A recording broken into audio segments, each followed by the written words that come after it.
Well, Gillian, why don't you set the stage for our discussion today by giving a little bit of your background before you came to Teton County. Thank you. I've been an educator for 23 years.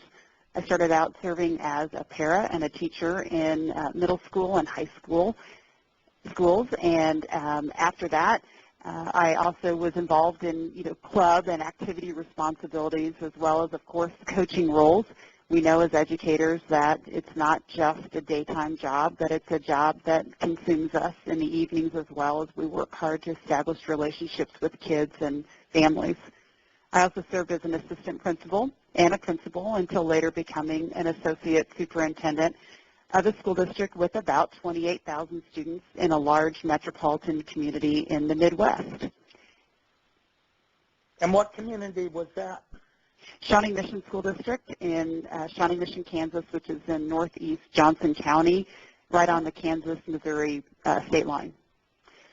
Well, you bring a lot of experience then to your new role at Teton County School District. Why don't you tell us something about the district, and then what really sold you on taking the helm at TCSD? Well, Teton County School District is located near Grand Teton National Park and Yellowstone National Park. So Jackson, Wyoming is the town in which I now reside, and a lot of people think that that was what drew me to apply for the position, but it isn't. I went to Pepperdine University for my undergraduate degree in beautiful Malibu, California, and people made the same assumption, although it was about the beach. And obviously there's no beach here, but the mountains are incredibly beautiful. I have skied in my life, but it's not been for 20-plus years, I would say. But I do enjoy running, and so I figured I can take my running shoes wherever. So really the location didn't bring me to be interested in the position. What really brought me as an interest is I had presented at a conference here in 2009, and I enjoyed the small town community atmosphere, and just getting to know the people that were working and living in town. I would ask them, where are you from? And I didn't meet anybody that was actually from Jackson. Most people came to visit and decided to move here after, one season. They said, oh, I came to ski and never left. So I thought that was intriguing. I had never lived in a small town before, and I was ready to make a move, both personally and professionally. And so now being in Teton County School District, we have about 2,800 students, and we are a growing school district by 75 to 100 students annually. So that was intriguing to me, leaving a large metropolitan area where we had declining enrollment. It was intriguing to me to be in a community that was much smaller, where I could have more personal relationships with the students and the staff and the parents, and be more a part of a community focused on education. But the other really driving force for me is I believe strongly that the success of a community is built on strong schools, and strong schools are built on the success of the community. So that symbiotic relationship was really important to me, and I think it's great to be a part of a small community where the schools are important, and kids can ride their bike down the street and play in the neighborhood, and everyone knows each other. So I think that was a real enticing part of being the superintendent here. Well, it really is a wonderful area. It's kind of hard to imagine a more beautiful setting than Jackson Hole, Wyoming. Well, our subject today is building a really rock-solid board superintendent partnership, working relationship. Why don't we start generally with what you consider the preeminent keys to a really successful board superintendent relationship? Sure. Well, I built my career on establishing relationships, whether I was a teacher or a principal or an assistant superintendent. It's all about relationships. And great teachers know that no significant learning can take place without a significant relationship. And I feel the same way about the board-superintendent relationship. And board members, as a group and as individuals, are integral in helping me adjust to the small community. And they have also aided in introducing me to community members and encouraging people to contact me directly with input, questions, or concerns. So that relationship is really important. Critical for me was that frequent communication as a new superintendent and also being new in the community. So I send out a weekly update with quotes and research or articles around topics that I know are pertinent to our focus. I also include in my update any kind of issues that are ahead of us, and I try to include both sides to every decision so they can see the thoughtful decision process that I use in making a decision or a recommendation to them to consider. I also include a rumor or a question that I received so that they would have accurate information if questioned by someone. And at the end of my update each week is a calendar of activities or events that are scheduled so that board members can note that in their calendar, and if there's something that they're interested in attending, they have the information. If it's a new item or it's a changed item, I bold that so it grabs their attention. I've discovered that sometimes the board members don't actually read my update, and it's evident in some of the questions that they ask.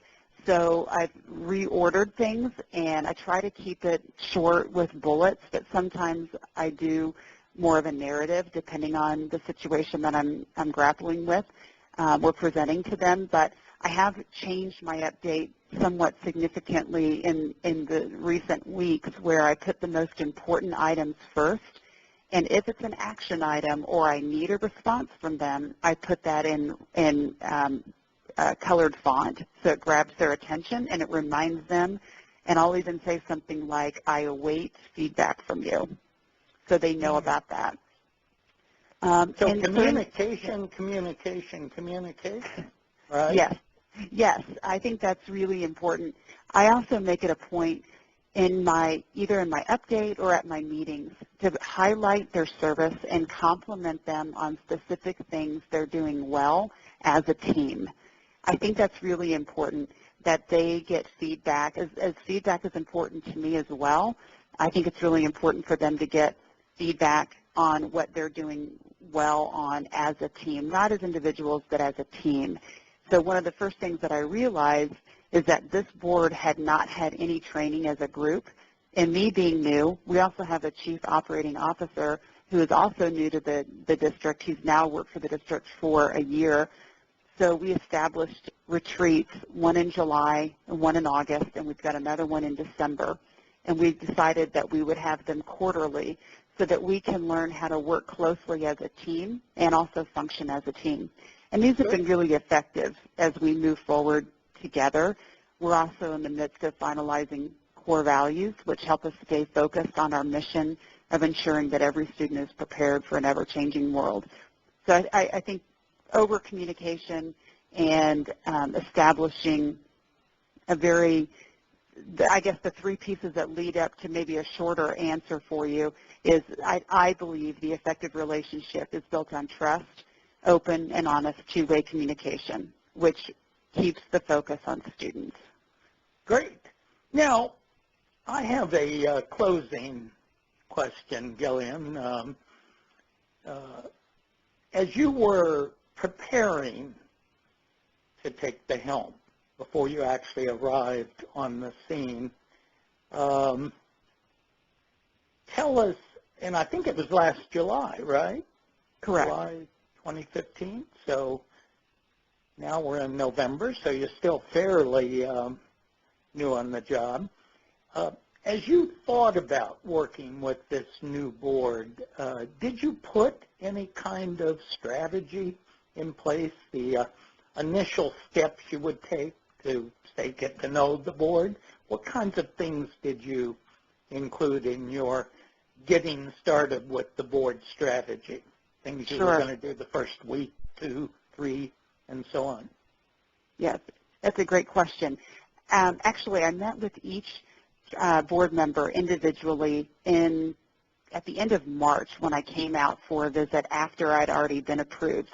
And I asked them a series of questions, and I let them know each time that I met with them individually, I let them know I'm asking each board member the same questions because I didn't want them to think that I was doing something different or what were they talking about behind closed doors.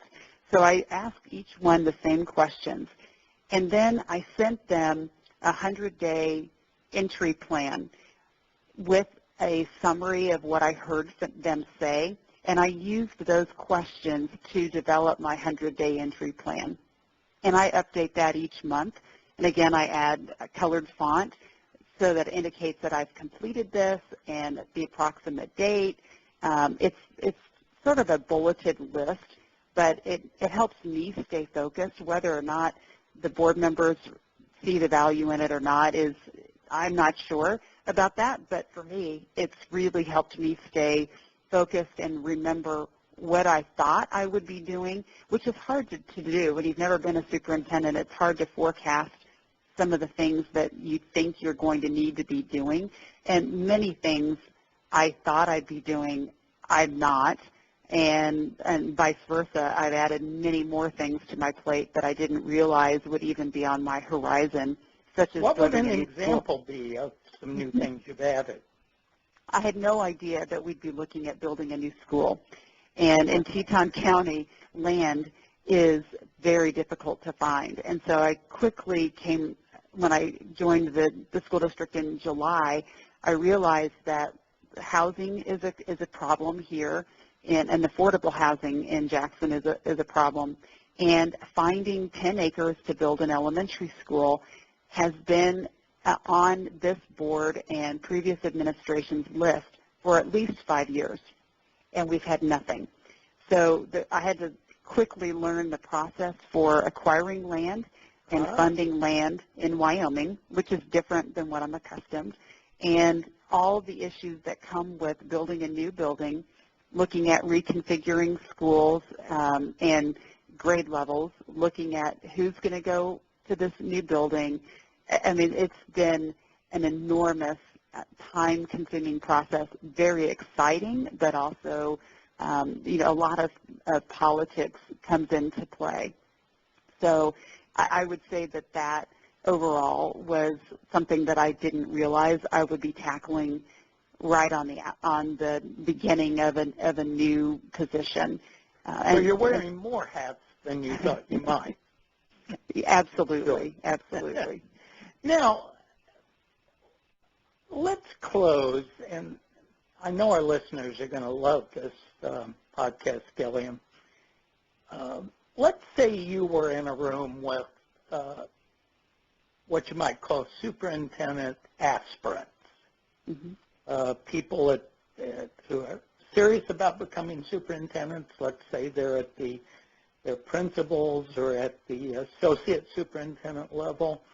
In a nutshell, what would you advise them in terms of getting ready to work with the board? What are the 3 or 4 things you'd tell them to worry about most?